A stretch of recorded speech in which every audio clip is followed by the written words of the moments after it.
नमस्कार, हमारा नाम है समरीन और आपने देखना शुरू कर दिया है लाइव सिटीज। देखिए, आपको बता दें कि अभी अभी बीपीएससी ने बड़ी प्रेस कॉन्फ्रेंस की है और इस पीसी के जरिए बीपीएससी अध्यक्ष ने बड़ा ऐलान कर दिया है। सुबह ही आपको लाइव सिटीज ने सबसे पहले बताया था कि बीपीएससी आज अभ्यर्थियों के हित में बड़ा फैसला ले सकती है। हो सकता है, बहुत मुमकिन है कि बापू परीक्षा परिसर की परीक्षा को बीपीएससी रद्द कर दे और जो आपको लाइव सिटीज ने बताया था वही हुआ है। और अभी अभी बीपीएससी ने बड़ा फैसला ले लिया है। बापू परीक्षा परिसर में हुई परीक्षा को अभी अभी रद्द कर दिया गया है। क्या कुछ कह रहे हैं पीसी के जरिए बीपीएससी अध्यक्ष, सबसे पहले आप उनको सुनिए। देखिए, पिछले दिनों दिनांक 13/12/2024 को आयोग द्वारा 70वीं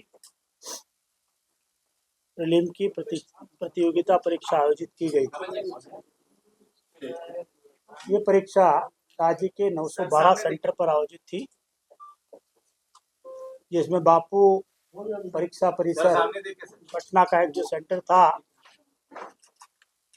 वो भी एक सेंटर था। राज्य के 912 में से 911 परीक्षा केंद्रों पर शांतिपूर्ण रूप से परीक्षा का आयोजन किया गया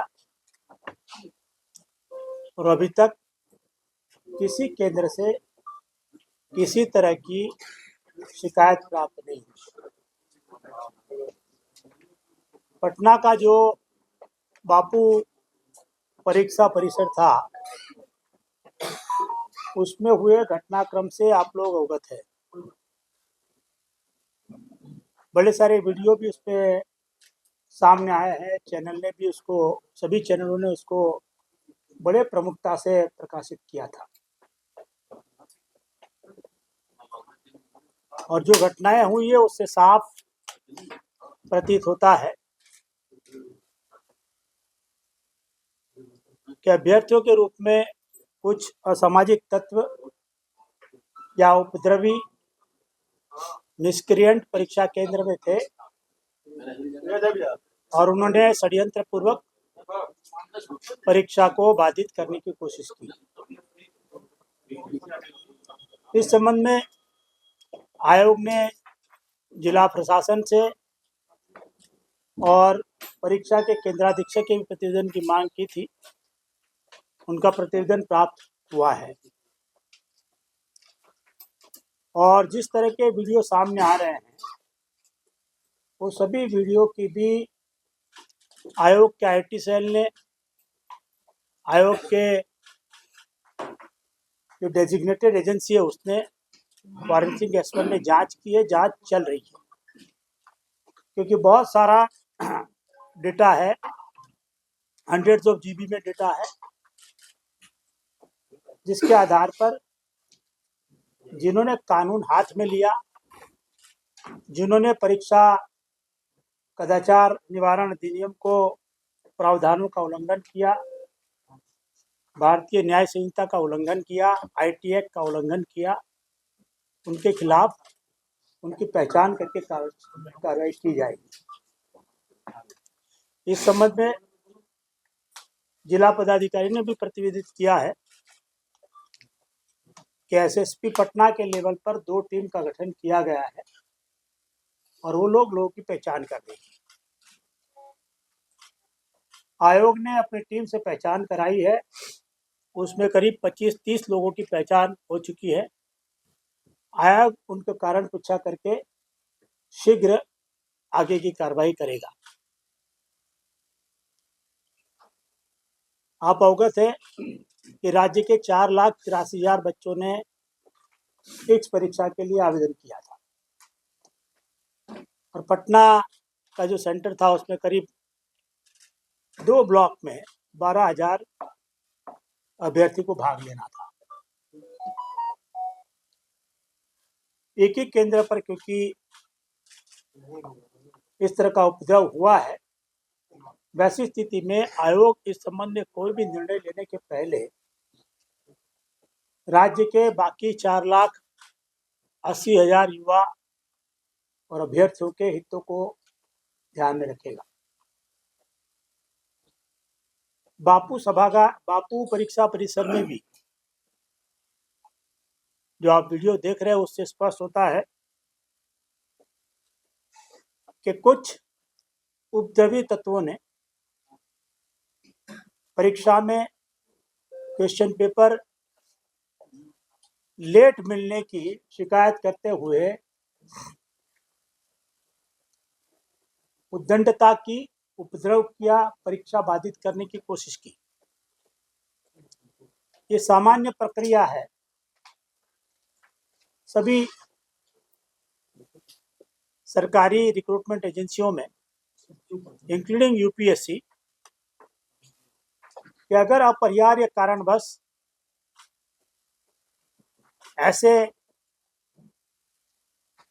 फैक्टर जो आपके कंट्रोल में नहीं है उसके चलते किसी एक परीक्षा सेंटर के किसी कमरे में 10 मिनट, 15 मिनट, 20 मिनट, आधा घंटे का विलंब होता है, तो वो परीक्षा कक्ष के विद्यार्थियों को, और अगर पूरे सेंटर में हुआ है तो पूरे सेंटर के विद्यार्थियों को उतना अधिक समय दिया जाता है। 10 मिनट, 15 मिनट, आधा घंटा, जितना विलंब हुआ है उतना। एक नॉर्मल प्रक्रिया है। सभी सरकारी एजेंसी इसी प्रक्रिया के हिसाब से ऐसी स्थिति में अतिरिक्त समय देती है। जहाँ कथित रूप से विलंब से क्वेश्चन पेपर पहुंचे थे, वहाँ भी बताया गया था कि एडिशनल टाइम दिया जाएगा, आप परीक्षा शांतिपूर्ण दें। आपने देखा होगा कि काफ़ी सारे कक्षों में परीक्षा शांतिपूर्ण रूप से हो रही थी। ऑल ऑफ ए सडन 1-1:15 बजे के आसपास वही उद्दंडी, असामाजिक और उपद्रवी तत्व जो अभ्यर्थी के रूप में घुसे थे, उन्होंने परीक्षा को बाधित करने के उद्देश्य से जिस परीक्षा हॉल में शांतिपूर्ण परीक्षा हो रही थी उसके भी अभ्यर्थियों के क्वेश्चन पेपर को छीन लिया, हवा में उड़ा दिया, परीक्षा को बाधित करने की कोशिश की। ये भ्रांति फैलाई कि परीक्षा रद्द कर दी गई है, परीक्षा का प्रश्न पत्र आउट हो गया है, हमको लेट से पत्र मिला। इस तरह की उन्होंने भ्रांति फैला के और विद्यार्थी जो शांतिपूर्ण रूप से परीक्षा दे रहे थे उनको उत्तेजित करने की, उनको भी ये उपद्रव में शामिल होने की कोशिश की। हमको काफ़ी सारी ईमेल मिले हैं उन बच्चों के जिन्होंने अपने कंप्लेन में, शिकायत में बात कही है कि हम लोग एकदम शांतिपूर्ण रूप से परीक्षा दे रहे थे कि ऑल ऑफ ए सडन और जगह से आके और कमरे से आके लोगों ने हमारे कमरे के विद्यार्थियों को भी, अभ्यर्थियों को भी परीक्षा देने से रोका, हमारे पेपर ले लिए और परीक्षा नहीं देने दिया। हर रूम में 4 कैमरे लगे हुए हैं, तो उसके वीडियो रिकॉर्डिंग फुटेज वो परीक्षा केंद्र के जो केंद्राधीक्षक है और जो अथॉरिटी है उनके पास है, वो उनकी जांच कर रहे हैं। जिनको भी आइडेंटिफाई किया जाएगा उनके खिलाफ मैंने जो कहा उस तरह से पहचान करने के बाद कार्रवाई की जाएगी। उस संबंध में विस्तृत रिपोर्ट आएगा तो आयोग उसके आगे भी कार्रवाई करेगा। लेकिन ये बात सत्य है कि जो थोड़े समय के लिए भी उपद्रव हुआ, जो थोड़े लोगों ने भी किया, मान लीजिए 15 आदमी, 20 आदमी, 25-30 आदमी, ये भी थोड़ा आगे पीछे हो सकता है नंबर, उन्होंने भी किया है, लेकिन उसके चलते परीक्षा बाधित हुई है। परीक्षा के अंत तक 2 बजे के आसपास ये भी देखने में मिला कि कुछ वीडियो सामने आए हैं जिसमें लोग परीक्षा केंद्र के अंदर मोबाइल के साथ वीडियो रिकॉर्डिंग कर रहे हैं, जबकि पूरा परीक्षा परिसर इस तरह के उपकरणों के लिए वर्जित है, उनको ले जाना अलाउड नहीं है। ये कैसे लोग लेके घुस गए, एक जांच का विषय है और जो प्राथमिकी दर्ज हुई है उसके आलोक में जो जांच होगी उसमें पुलिस उस पर भी जरूर गौर करेगी, इस पर भी जांच इन्वेस्टिगेशन करेगी। लेकिन उसके कारण जितने विद्यार्थी परीक्षा नहीं दे सके, जितने अभ्यर्थी परीक्षा नहीं दे सके, उनके प्रति भी आयोग की नैतिक जिम्मेवारी है कि कुछ तत्वों के कारण उनके बहकावे में ना आए, उनको अन्याय ना हो। तो आयोग ने केंद्राधीक्षक की रिपोर्ट, जिला प्रशासन की रिपोर्ट, आयोग के पदाधिकारियों ने केंद्र पर जाके जो जांच की, वो सभी फैक्टर को ध्यान में रखते हुए और इस बात को भी ध्यान में रखते हुए कि जो लोग ने अल्टीमेटली एग्जाम दी है उसमें से भी उस सेंटर पर कुछ बच्चों ने कदाचार किया होगा, इसको ध्यान में रखते हुए बापू परिसर में जो एग्जाम हुई थी उस पूरी परीक्षा को रद्द कर दिया है, रद्द करने का निर्णय लिया है। और आयोग बहुत शीघ्र मात्र उसी परीक्षा केंद्र के परीक्षार्थियों के लिए नई परीक्षा लेने की तिथि की घोषणा करेगा। निश्चित रूप से ये निर्णय आयोग के लिए कठिन था, लेकिन 911 सेंटर के जो 4,75,000 या 80,000 अभ्यर्थियों ने शांतिपूर्ण रूप से परीक्षा दी थी, उनके हितों की आयोग अनदेखी नहीं कर सकता। उन्हें फिर से 3-4 महीने के लिए टॉर्चर नहीं कर सकता। साथ ही आयोग वो लोग को भी जिन्होंने इस अफरा तफरी में कदाचार कर परीक्षा दी है उस केंद्र पर, उनको भी लाभ लेने नहीं दे सकता। तो ये सभी हितों को ध्यान में रखते हुए आयोग ने निर्णय लिया है। मैं स्पष्ट कर देना चाहूंगा कि जो एग्जाम ली जाएगी और अभी जो एग्जाम ली गई है, वो दोनों का परिणाम एक साथ दिया जाएगा। आगे आने वाली एग्जाम के लिए अलग क्वेश्चन पेपर होगा, लेकिन आयोग नॉर्मलाइजेशन नहीं करेगा। तो दोनों परीक्षाओं के लिए जितने बच्चे अपीयर होंगे, उनका एक साथ अंत में परिणाम घोषित किया जाएगा। कृपया ऐसी कोई रूमर, भ्रांति या मिस इन्फॉर्मेशन फैलाने की कोशिश करता है तो उसको आप रोकें कि इसके कारण कोई नॉर्मलाइजेशन किया जाएगा। जहां तक वैसे बच्चों की बात है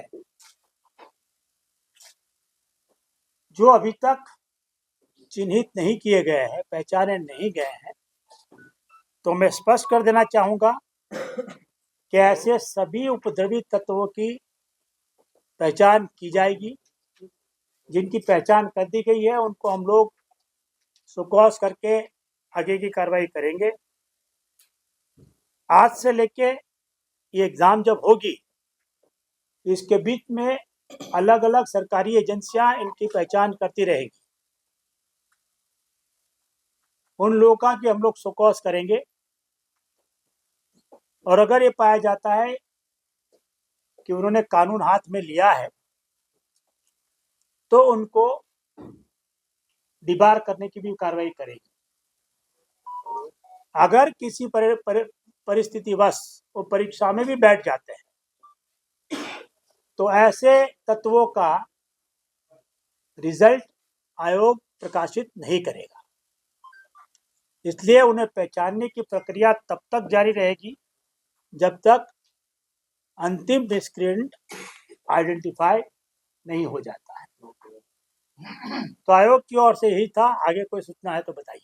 एक सवाल है, आप लोग जो आंतरिक जांच की और जो बीपीएससी का रिपोर्ट आया है उस आधार पर उस परीक्षा केंद्र की परीक्षा रद्द की जाती है ना? मैंने बहुत विस्तृत में पूरी बात बता दी है। आयोग ने क्या क्या फैक्टर को ध्यान में रखा है। सेंटर सुपरिटेंडेंट का रिपोर्ट, वहां पर प्रतिनियुक्त मैजिस्ट्रेट का रिपोर्ट जो जिला पदाधिकारी के माध्यम से प्राप्त हुआ है, वो आयोग के पदाधिकारियों ने वहां जाकर जो जांच की, आयोग को जो कंप्लेन मिली है,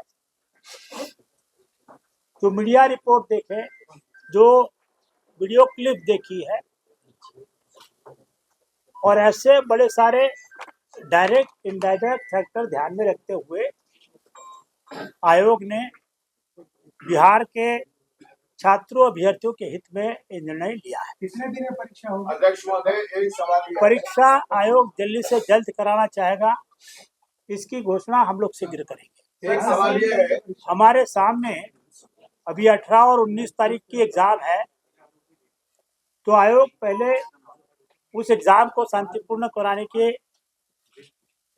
कोशिश करेगा और बाद में इस परीक्षा की तिथि की भी घोषणा करेगा। आपने कहा कि वहां पर कुछ लोग मोबाइल लेके घुस गए जिन्होंने मोबाइल से वीडियो बनाया। क्या वहां पर सुरक्षा नहीं थी कि लोग मोबाइल लेके अंदर चले गए, मोबाइल से वीडियो बनाया, जो वीडियो बाहर आया आपके पास भी पहुंचा?